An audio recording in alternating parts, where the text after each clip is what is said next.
When people hear Bitcoin could 100x from here, most roll their eyes. It sounds insane, like crypto's hype on steroids. But here is the thing, when you zoom out, look at the numbers, understand the mechanics and think long term. A 100x Bitcoin isn't just a Moonboy fantasy, it's within the realm of possibility. And here's exactly why.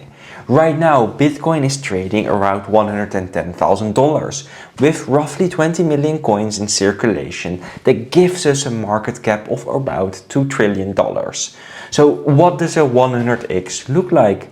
Simple math, $11 million per coin and a total market cap of around 200 trillion. Sounds ridiculous, right? But let's put this in context. Global real estate is worth around $400 trillion. What about the bond market? 300 trillions. Equities, more than $100 trillion. Gold, 22 trillion. So the total value of global assets is sitting somewhere close to $900 trillion. And keep that number in mind. That number will grow over time as the world continues to inflate, populations expand, and financialization accelerates. So for Bitcoin to reach a 200 trillion market cap, it would only need to absorb roughly 24% of the global asset value. Is that extreme? Yeah, sure it is. Impossible? Not even close, especially over a multi-decade timeline, because Bitcoin isn't competing with all assets. It's targeting store of value capital, the trillions trapped in assets people don't fully trust. Now, ask yourself, where do people usually park long-term wealth? Well, traditionally it has been real estate, bonds, golds or stocks. But real estate is illiquid and taxed heavily. Bonds are getting wrecked by inflation. Gold is slow and outdated. Stocks, great during growth, but highly volatile. Bitcoin, on the other hand, is liquid, portable, finite and trustless.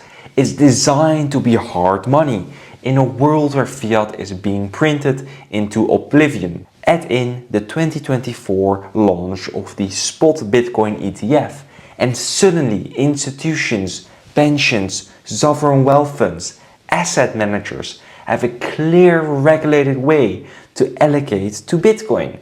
Even at 1%, allocation of the global managed assets pulls over $10 trillion into Bitcoin. That alone could push to a $500k to $1 million price range. Now imagine 5%, imagine 10% over a decade.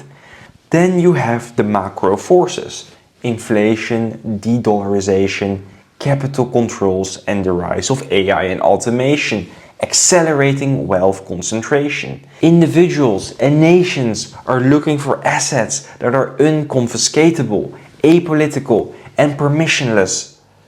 And Bitcoin checks all of those three boxes. Look, let's not forget the halving cycle. Every 4 years, new supply is cut in half. And at the same time, long-term holders are stacking and stacking. Supply is shrinking, demand is rising, and every new generation's trust code more than governments.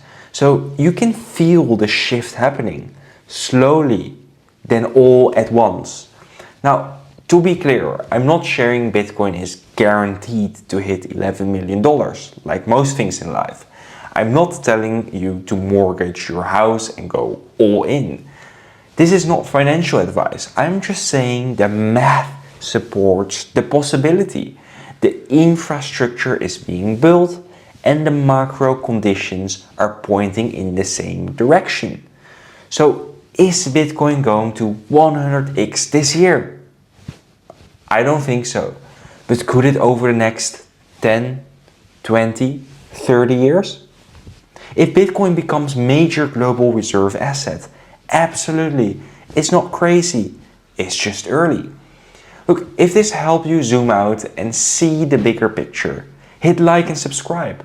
I drop daily content on Bitcoin, wealth shifts and long-term thinking in a system that's quietly changing. And let me know in the comments, do you think Bitcoin at $11 million is impossible or inevitable.